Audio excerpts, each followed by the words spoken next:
guys, it's Captivity back with another video. We're not in my room. We're actually in the midst of a jungle. I'm joined here by Lucas and Dawn from Jungle Exotics, and we're going to be doing a video of their room, their animals, their reef. They got a whole bunch of frogs, some geckos, and we're going to talk about it all. So, turn it to you guys. Cool. My name is Lucas. I'm one half of Jungle Exotics. I'm Dawn, the other half, and welcome to our jungle. We've been keeping dart frogs for actually a number of years. This all started back to about 2008.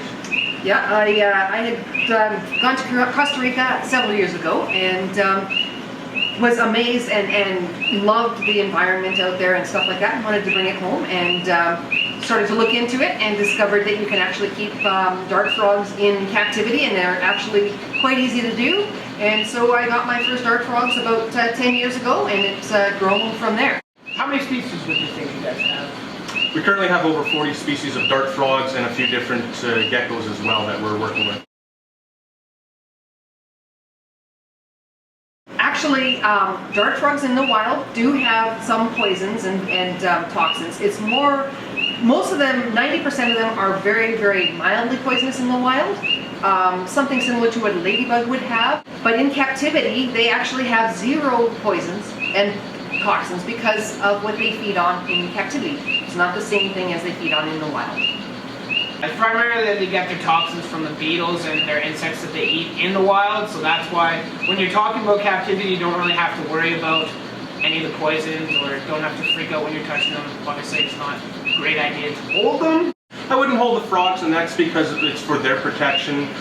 They are small, they can be fragile, they're also very quick. If they jump out of your hands and they get out onto your carpet or even your hardwood floors, unfortunately the humidity they require, they don't survive very long outside of their habitat, which is why we don't handle them, and I wouldn't recommend anybody else to handle them either. Speaking of foods in captivity, what do we feed them? What do you guys feed them? We feed them flightless fruit flies. We have a couple different species that we work with and we breed here at Jungle Exotics. We also dust them with a calcium, vitamin and mineral supplement called Dendrocare.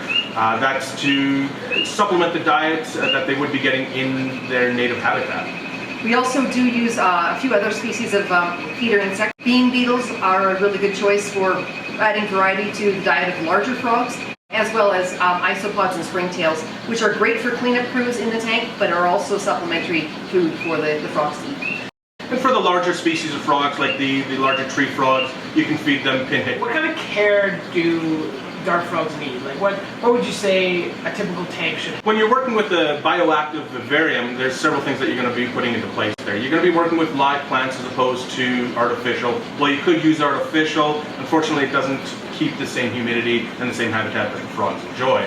With that, you're going to have the right substrate. Unfortunately, you can't just go to your garden center and put in a potting mix. You are going to have organic mix comprised of various different things that you'd find in the jungle, ranging from soil like dirt to cocoa husk to all sorts of different stuff, including leaf litter. I also would recommend definitely live plants are a plus, but you need to maintain high humidity in the environment. The frogs come from the jungle and the wild, which is made somewhere between 70 to 100% humidity is maintained. You don't need an overly large environment for most dart frogs. The small species of thumbnail species are fine in a terrarium that's about 12 by 18 tall. The larger frogs can usually be kept at about a 12-inch cube. Larger is always better. There's certainly no harm in keeping them in a larger environment. Bigger is better though if you can supply. Just because I can live in my home only in my living room, I still want several different bedrooms, I want my bathroom, I want all this different space. I'm more comfortable, and so are the frogs. And it's not hard to keep a living terrarium. It's a very, very low maintenance environment. Basically, feed the frogs on a daily basis, mist them 2 to 3 times a day. You can get an automated misting system to do that, or you can do it by hand. You also want to, about once a month, get in there, scrape any gunk on the glass if you want to clean the glass, just with reverse osmosis water and paper towel, clean paper towel, and then maybe cut back any plants. And that's only a monthly maintenance. You don't have to clean anything other than that. It's very, very easy to keep it terrarium. Most of the time you're just going to be looking into your vivarium and enjoying the view from the plants to the frogs. Yeah, that's really something I enjoy the most about it, being a frog and reptile and plant guy myself. Most of us are that variety of interest and hobby. It's really nice looking into a tank and just seeing natural beauty. There's no fake plants. You can see all the live plants, all the mosses, some random mosses that might come on the piece of cork bark, or any plants you decide to put in there, whether it's orchids or philodendrons or any of the good terrarium plants. That is all very, very nice to look at, and to me it's pretty soothing. Yes, it is. Very relaxing. What would you guys recommend for like a thumbnail versus some of the other like tinks and loops and some of the other molars? Well, thumbnail frogs are very, very small frogs. They're no bigger than the size of your thumbnail. For those guys, you don't need a very big tank. A 12-inch by 12-inch base with maybe a height, because they are arboreal frogs, so a little bit of climbing space, so an 18-inch tall tank would be great for them. The bigger frogs, of course, they need a little bit more space.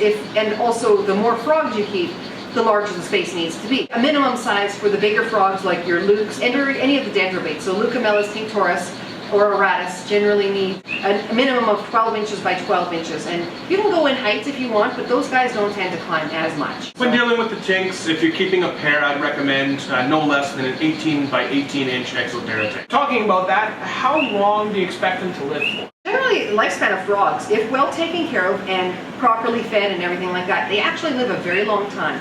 Anywhere between 15 to 20 years. There's actually somebody who has Tinctoris aratus that are, I think they're like 20 years old and still laying eggs. Yeah. So they live a long time, and that's How long would you say maintenance takes on a dart frog tank? Talking about perhaps setting up a vivarium, accounting for that time, as well as monthly maintenance, like wipe and blast, that kind of thing. How often do you guys do that kind of thing, and how long would it take to set up? Once you pass the initial build phase, and that can take anywhere from a couple days, a couple hours even if you're very fast at it, to several weeks, depending on the size you build and how intricate you want to make it.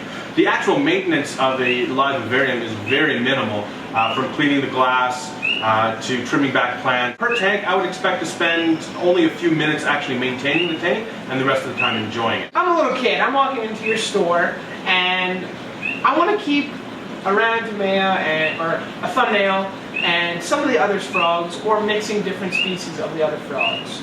What do you recommend? Actually, I wouldn't recommend mixing any of the species of morphs together for a multitude of reasons. Frogs are actually quite territorial. In the wild, they'll have a home range ranging anywhere from 60 meters to a much larger area. And if another female were to enter the zone, there would be quarrel, and they can move on to another tree into a different zone and be safe.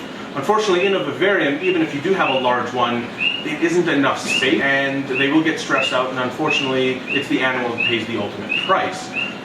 But then you could also get two of the same species, but a different morph. Let's say a Tinctoris azurus and a Lafume. Could I keep them together? It is a possibility. However, if they were to mate, then you'd have hybridization. It's extremely frowned upon within the dart frog hobby because their natural habitats are being wiped off of the planet, and there will be no home for them to go back to. So we don't want to mix them in the vivariums.